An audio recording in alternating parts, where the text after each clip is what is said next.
sih kamu lihat orang naruh kopi hitam, bunga 7 rupa, atau bahkan nasi tumpeng kecil di pojok rumah, depan toko, atau di bawah pohon besar? Mungkin kamu bertanya-tanya, itu buat apa sih? Nah, itulah yang disebut sesajen. Di balik benda-benda kecil itu tersimpan segudang makna, mitos, dan kadang juga kontroversi. Yuk, kita kulik bareng. Sesajen bukan sekadar praktik budaya, tapi juga menyimpan jejak sejarah, spiritualitas, bahkan jadi bahan perdebatan antar agama dan generasi. Ada yang percaya ini bagian dari warisan leluhur yang harus dijaga. Ada juga yang bilang itu bagian dari kesyirikan. Tapi sebelum ngejudge, penting banget buat kita pahami konteksnya dulu. Di Indonesia, terutama di Jawa dan Bali, sesajen itu bagian dari kehidupan sehari-hari. Di Bali, hampir setiap rumah punya altar kecil, dan tiap pagi mereka meletakkan canang sari, daun janur berisi bunga, beras, dan dupa sebagai persembahan pada Sang Hyang Widi. Sementara di Jawa, sesajen bisa muncul dalam berbagai upacara, dari sedekah bumi, bersih desa, hingga slametan. Uniknya, praktik ini bukan cuma dari satu agama atau kepercayaan. Ia adalah hasil akulturasi panjang antara animisme, dinamisme, Hindu-Buddha, Islam, bahkan sampai Kristen. Dalam jurnal antropologi dan sosiologi budaya, sesajen dilihat sebagai bentuk komunikasi simbolik antara manusia dan kekuatan gaib.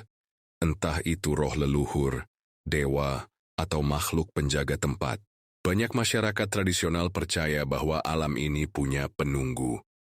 Bukan hantu seperti di film horor, tapi entitas yang harus dihormati. Kalau tidak bisa jadi sakit, dagangan sepi, atau rezeki seret. Maka dari itu, mereka memberi sesajen sebagai bentuk penghormatan atau permohonan. Sebagian orang menyebut ini mitos, tapi bagi yang percaya, ini bagian dari realitas spiritual. Lalu bagaimana posisi sesajen dalam konteks agama? Islam misalnya, secara umum melarang persembahan kepada selain Allah. Tapi tidak sedikit ulama yang lebih lunak dalam menilai praktik sesajen yang bersifat tradisi atau simbolik. Yang penting, niatnya tidak menyekutukan Tuhan. Inilah yang membuat praktik sesajen menjadi wilayah abu-abu antara budaya dan agama. Dan jangan lupa, ada sisi menarik lain. Praktik sesajen ini juga menjadi ladang ekonomi. Di pasar-pasar tradisional, kamu bisa nemuin paket sesajen lengkap yang siap saji. Dari kembang setaman sampai kemenyan. Bahkan di marketplace online juga ada loh. Salah satu mitos paling populer di masyarakat adalah bahwa sesajen bisa menolak bala. Misalnya, kalau ada kecelakaan di satu tikungan jalan, warga biasanya menaruh sesajen di sana. Nasi, kembang, rokok, kadang ditambah telur rebus. Mereka percaya bahwa tempat itu angker dan memberi sesajen akan menenangkan penunggunya agar tidak minta tumbal lagi. Buat sebagian orang, ini terdengar mistis, tapi faktanya, banyak kepercayaan tradisional di Indonesia yang bersumber dari konsep kosmologi lokal. Alam semesta dianggap terdiri dari dunia nyata dan dunia tak kasat mata yang saling berinteraksi. Dalam Jurnal Antropologi Indonesia, UI 2007, dijelaskan bahwa sesajen adalah bentuk ritual offering yang berfungsi sebagai sarana mediasi antara manusia dengan entitas spiritual yang dipercaya menjaga suatu tempat. Antropolog Koen Jaraningrat juga menyebutkan dalam kajiannya bahwa praktik sesajen di Jawa dan Bali bukan hanya soal keyakinan supranatural, tapi juga punya fungsi sosial, menyatukan komunitas, memperkuat ikatan kekerabatan, dan menjaga keharmonisan antara manusia dengan alam. Menariknya lagi, dalam Jurnal Filsafat UGM 2015, seorang peneliti mencatat bahwa sesajen bukan hanya tradisi, tapi juga memiliki nilai simbolik dan estetika tinggi. Contohnya, pemilihan bunga 7 rupa dipercaya melambangkan 7 arah mata angin dan energi spiritual, sementara bubur merah putih dalam sesajen menyimbolkan keseimbangan antara keberanian, merah, dan kesucian, putih. Di balik itu semua, sesajen juga merupakan representasi dari nilai-nilai filosofis seperti keseimbangan, ketulusan, dan ketertundukan terhadap kekuatan yang lebih besar. Bahkan dalam beberapa penelitian psikologi budaya, praktik ini dianggap membantu mengurangi kecemasan karena memberikan rasa kontrol atas hal-hal yang tidak bisa dijelaskan secara logis. Namun, tentu saja tak semua praktik sesajen bisa dibenarkan. Dalam perspektif Islam, ritual sesajen yang diniatkan sebagai persembahan kepada selain Allah termasuk dalam kategori syirik. Tapi dalam studi Islam Nusantara oleh Dr. K.H. Sahiron Syamsuddin, UIN Sunan Kalijaga, dikatakan bahwa perlu dibedakan antara niat penghormatan budaya dan ibadah kepada makhluk. Tidak semua bentuk sesajen otomatis haram, tergantung konteks dan keyakinan pelakunya. Fakta menarik lain datang dari hasil riset tim dari Universitas Kristen Satya Wacana 2019 yang menemukan bahwa sesajen juga hadir dalam komunitas Kristen adat di Nusa Tenggara Timur.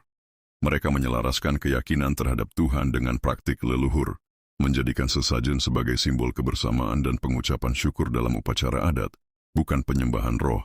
Jadi, antara mitos dan fakta, sesajen bukan sekadar praktik kuno tanpa dasar. Ia punya logika sendiri dalam masyarakat pendukungnya, didukung oleh struktur sosial, nilai budaya, dan bahkan bisa dijelaskan secara akademis.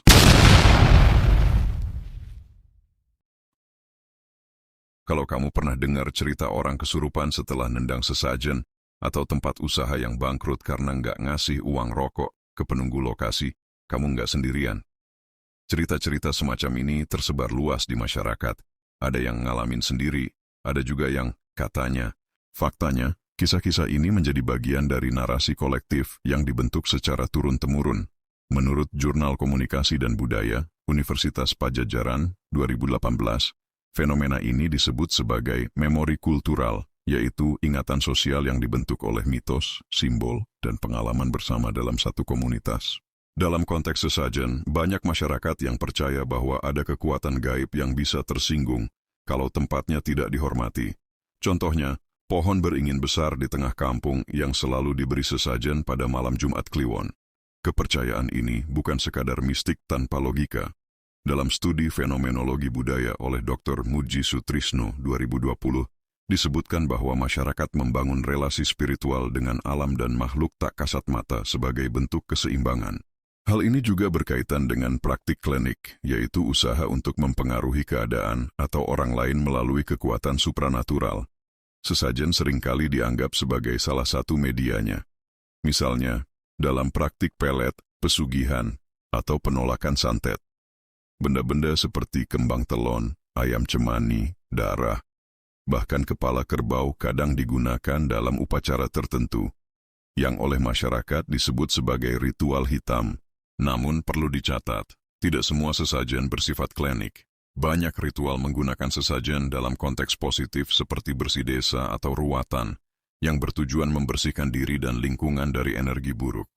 Dalam etnografi komunitas Jawa di Klaten, LP3S 2017, ditemukan bahwa masyarakat masih melihat sesajen sebagai simbol respek terhadap leluhur, bukan pemujaan. Media massa juga punya peran besar membentuk kesan bahwa sesajen itu seram dan identik dengan hal-hal mistis. Film horor, acara TV misteri, sampai konten viral di media sosial sering menampilkan sesajen sebagai bagian dari cerita menyeramkan. Padahal, sebagian besar sesajen tidak ditujukan untuk hal buruk, tapi karena visualnya unik dan konotasinya mistik, ia jadi clickbait sempurna. Di sisi lain, fenomena fear of the unknown juga turut memperkuat kepercayaan ini. Menurut Jurnal Psikologi Budaya UI 2012, manusia cenderung mengaitkan sesuatu yang tidak mereka pahami dengan kekuatan yang lebih besar dan tidak terlihat. Maka ketika terjadi hal aneh atau tidak masuk akal, sebagian orang mencari penjelasan lewat hal gaib, dan sesajen pun jadi alat komunikasi yang dianggap mampu menyelesaikan masalah spiritual. Tapi jangan salah, ada juga komunitas yang membalik stigma ini. Di Yogyakarta misalnya, komunitas seniman dan budayawan mengadakan festival sesajen setiap tahun sebagai bentuk pelestarian budaya, bukan praktik klinik. Di festival itu, sesajen ditampilkan sebagai karya seni, bukan sebagai alat pemanggil roh. Disinilah kita lihat bahwa sesajen itu punya banyak wajah, budaya, spiritualitas, mistis, bahkan ekspresi seni. Di era digital seperti sekarang, di mana informasi dan ideologi saling bertabrakan setiap detik, sesajen tak luput dari perdebatan. Bagi sebagian anak muda, sesajen itu warisan kuno yang dianggap tidak relevan. Bahkan ada yang menganggapnya sebagai bentuk kemunduran spiritual atau bukti kemusyrikan yang harus ditinggalkan. Namun nyatanya, tidak semua generasi muda alergi terhadap tradisi. Banyak juga yang mulai mempelajari ulang nilai-nilai di balik sesajen, bukan dari sisi mistisnya saja, tapi dari sisi sosial dan filosofis. Dalam survei yang dilakukan oleh LIPI pada 2022 terhadap 1.000 responden muda di Jawa dan Bali, 61% menyatakan bahwa mereka melihat sesajen sebagai bentuk penghormatan budaya, bukan penyembahan. Fakta menarik lainnya datang dari kajian Religious Studies Universitas Sanata Dharma 2020 yang menyebutkan bahwa sesajen kini sedang mengalami rebranding budaya. Generasi muda yang aktif di komunitas budaya, kelompok spiritual modern, bahkan pegiat ekowisata mulai mempopulerkan kembali praktik sesajen dalam bentuk yang lebih estetis dan kontekstual. Misalnya, sesajen untuk menyapa alam dalam kegiatan hiking atau simbolik dalam pertunjukan seni. Di sisi lain, konflik tafsir tetap terjadi. Dalam pandangan agama-agama semitik seperti Islam dan Kristen, sesajen seringkali dipandang negatif jika dimaknai sebagai persembahan kepada roh atau makhluk halus. Tapi ada pula pendekatan moderat yang menganggap sesajen tidak otomatis bertentangan dengan ajaran agama, selama tidak diniatkan untuk menyekutukan Tuhan. Ini yang disebut oleh Profesor Quraish Shihab sebagai wilayah budaya yang memerlukan ijtihad baru. Di tengah semua kontroversi itu, hadir juga fenomena unik. Netizen dan konten kreator yang mengeksplorasi tema sesajen sebagai konten edukatif maupun hiburan. Mulai dari pembacaan sejarah sesajen, praktik unik di daerah-daerah tertentu, sampai eksperimen sosial soal reaksi orang saat melihat sesajen di tempat umum. Tentu saja, ada yang mendukung, ada yang mencibir.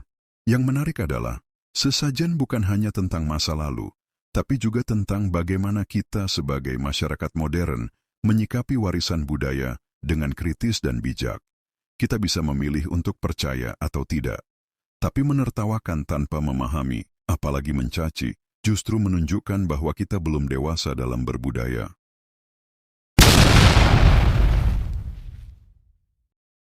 Indonesia punya lebih dari 1.300 kelompok etnis, dan hampir semuanya punya bentuk sesajen masing-masing.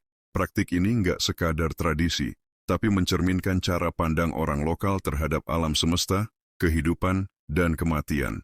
Mari kita mulai dari Bali. 1. Bali, sesajen sebagai sarana harmoni. Di Bali, sesajen atau canang sari adalah pemandangan sehari-hari. Hampir setiap rumah, toko, bahkan motor parkir punya sesajen kecil dari janur, bunga, nasi, dan dupa. Canang sari bukan untuk memanggil roh seperti yang sering disalahartikan, tapi sebagai simbol syukur kepada Sang Hyang Widhiwasa atas kehidupan hari ini. Menurut Lontar Bagawan Manu, naskah kuno Bali, persembahan ini melambangkan konsep Trihita Karana, keharmonisan dengan Tuhan, sesama manusia, dan alam. Dalam jurnal Udayana University 2019, canang sari juga dilihat sebagai bentuk meditasi visual dan latihan spiritual bagi umat Hindu Bali. 2. Jawa Tengah. Sesajen dalam ruatan dan bersih desa. Di Jawa Tengah, terutama daerah pesisir dan pedalaman seperti Gunung Kidul dan Klaten, sesajen banyak muncul dalam ritual ruatan dan bersih desa. Dalam ruatan, sesajen digunakan untuk menetralkan nasib sial seseorang berdasarkan weton atau primbon. Sedangkan dalam bersih desa, sesajen disiapkan bersama-sama oleh warga untuk menyucikan kampung dari energi negatif atau penyakit. Jenis sesajen yang digunakan bisa sangat kompleks, dari nasi tumpeng, ayam panggang, bubur merah putih, hingga kepala kerbau, khusus ritual adat besar. Dalam kajian UGM tahun 2021, praktik ini lebih dilihat sebagai cara menjaga kebersamaan sosial dan koneksi dengan leluhur. 3. Suku Baduy, sesajen. Sebagai simbol kesederhanaan dan ketundukan, suku Baduy di Banten punya cara berbeda. Mereka tidak menggunakan dupa atau kemenyan karena dianggap melanggar prinsip kesederhanaan. Sesajen mereka sangat sederhana, biasanya berisi hasil bumi seperti pisang, singkong, dan daun-daunan, dan diletakkan di titik-titik yang dipercaya sakral seperti mata air dan batu keramat. Dalam penelitian antropologi UI 2015, sesajen di Baduy bukan soal mistik, tapi wujud penghormatan pada karuhun, leluhur, dan alam. Mereka percaya keseimbangan alam harus dijaga agar manusia tidak ditimpa bencana. 4. Toraja, sesajen dalam ritus kematian. Di Tanah Toraja, sesajen merupakan bagian integral dari ritus kematian. Dalam upacara Rambu Solo, sesajen berupa kerbau, babi, kain adat, dan makanan khas disiapkan sebagai bekal arwah untuk menuju puya, alam roh. Makin tinggi status sosial almarhum, makin besar sesajen yang disiapkan. Menariknya, dalam penelitian etnografi Kristen Asia Tenggara 2016, banyak masyarakat Toraja yang sudah Kristen tapi tetap melestarikan bentuk simbolik sesajen ini sebagai bagian dari budaya, bukan kepercayaan spiritual.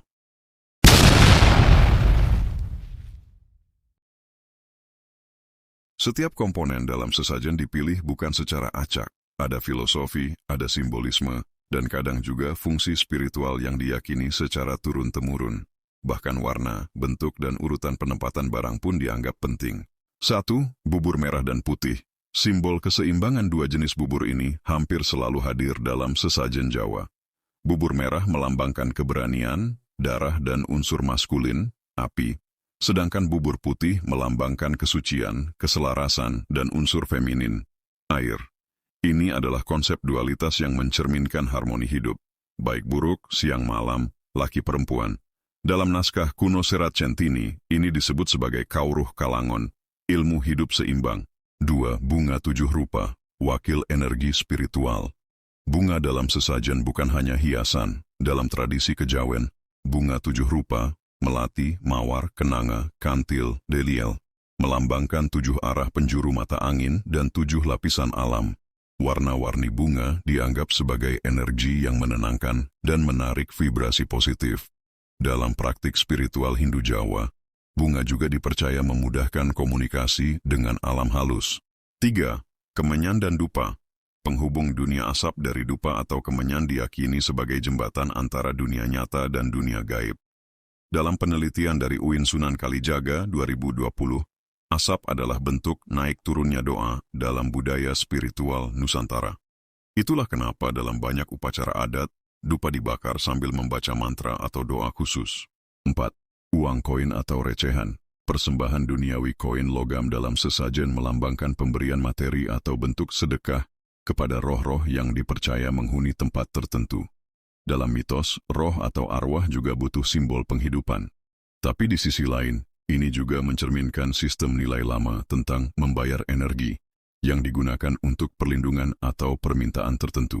5. Hasil bumi. Ungkapan syukur buah, padi, umbi, dan sayuran dalam sesajen mewakili rasa terima kasih kepada alam dan para dewa. Dalam kepercayaan Hindu atau animisme, dalam penelitian arkeologi situs Gunung Padang, Cianjur, ditemukan bentuk-bentuk altar sesajen yang diperkirakan sudah ada sejak ribuan tahun lalu, menunjukkan bahwa hubungan antara manusia dan bumi sudah lama dinyatakan lewat sesajen. 6. Wadah sesajen, anyaman, daun, atau piring. Wadah pun bermakna, janur melambangkan kesucian dan kemurnian, sementara daun pisang dipercaya menyerap energi baik. Di Bali, setiap jenis wadah bisa menunjukkan niat dari sesajen itu sendiri. Apakah untuk pemujaan, persembahan rutin, atau bentuk permintaan tolak bala.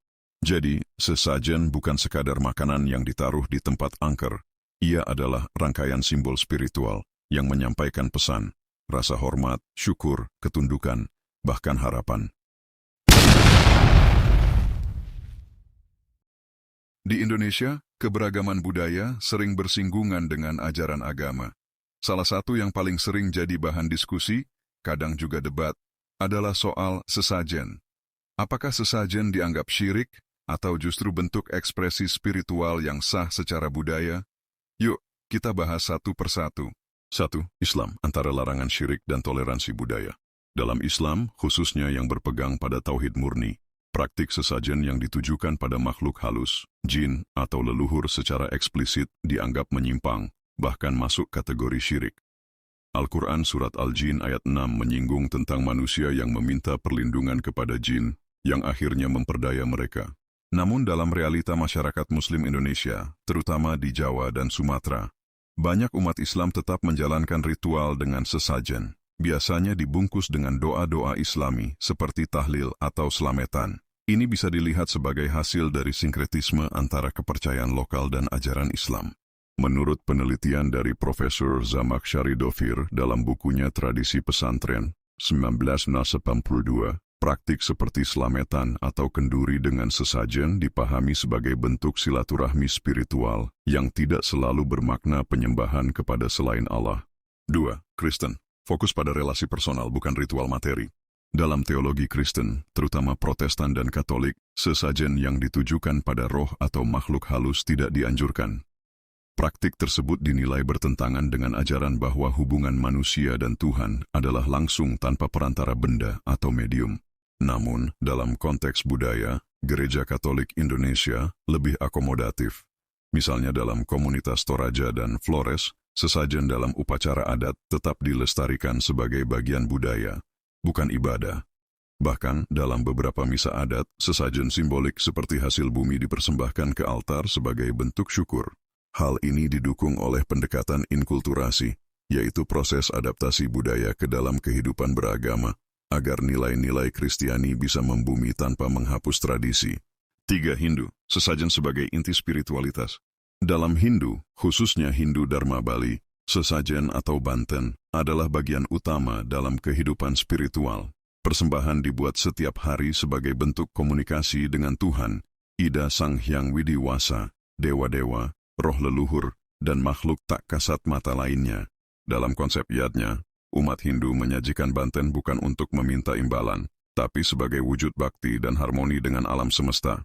Setiap jenis sesajen memiliki fungsi dan filosofi sendiri, dari canang sari harian hingga banten agung untuk upacara besar. Buku The Balinese People, karya Fred B. Eisenman Jr. menyebut sesajen sebagai bentuk filosofi hidup, yang merangkum spiritualitas, seni, dan etika sosial masyarakat Bali. 4. Buddha, lebih pada simbol dan pengingat. Dalam ajaran Buddha, tidak ada kewajiban sesajen kepada dewa atau roh. Namun, dalam praktik Theravada dan Mahayana di Indonesia, umat Buddha tetap membuat persembahan berupa buah, bunga, dan lilin di altar vihara. Ini bukan untuk menyuap dewa, tapi sebagai simbol penghormatan dan latihan batin dalam melepaskan keterikatan duniawi.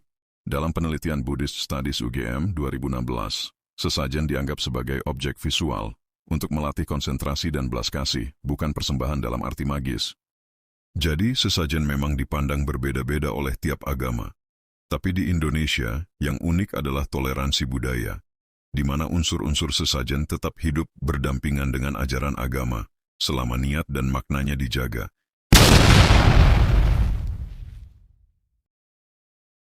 Kalau kamu pernah lihat upacara adat, bersih desa, atau ritual kejawen, kamu pasti notice.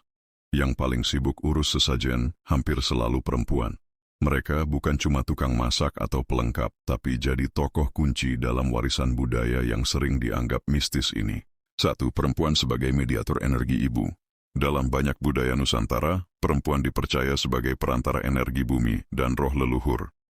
Dalam kosmologi tradisional Jawa, ada konsep ibu pertiwi dan kawit ibu asal mula kehidupan yang melekat pada perempuan.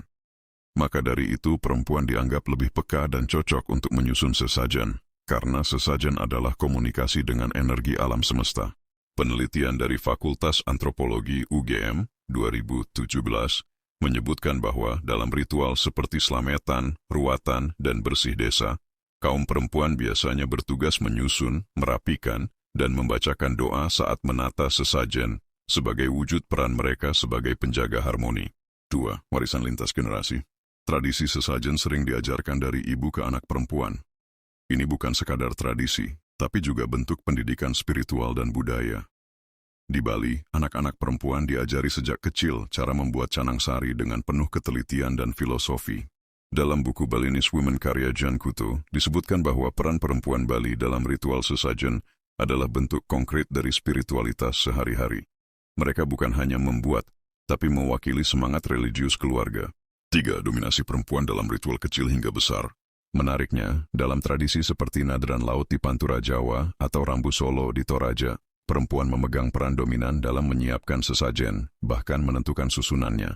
Di masyarakat Betawi, perempuan tua atau empok-empok sering jadi juru bicara roh dalam upacara palang pintu atau tolak bala. Hal ini memperlihatkan bahwa perempuan memegang otoritas simbolik, meskipun dalam struktur sosial seringkali laki-laki lebih dominan secara formal. 4. Simbol kesuburan dan kehidupan. Sesajen juga sering dikaitkan dengan kesuburan dan harapan untuk kelangsungan hidup, dan ini adalah ranah kodrati perempuan. Dalam upacara Mapandes, potong gigi di Bali atau mitoni, 7 bulan kehamilan di Jawa, perempuan jadi tokoh utama dalam penataan sesajen karena diyakini lebih mengerti bahasa kehidupan. Jurnal Antropologi Universitas Indonesia 2021 menyebutkan bahwa banyak struktur sesajen berbentuk spiral, bundar, atau vertikal sebagai simbol rahim dan proses kelahiran, yang merepresentasikan peran perempuan sebagai sumber kehidupan. Kesimpulannya, dalam dunia sesajen, perempuan bukan figuran. Mereka adalah penjaga spiritualitas, pelestari nilai budaya, dan representasi energi kehidupan itu sendiri. Tradisi ini menguatkan bahwa dalam masyarakat tradisional, perempuan punya ruang sakral yang sering terlupakan oleh sistem modern.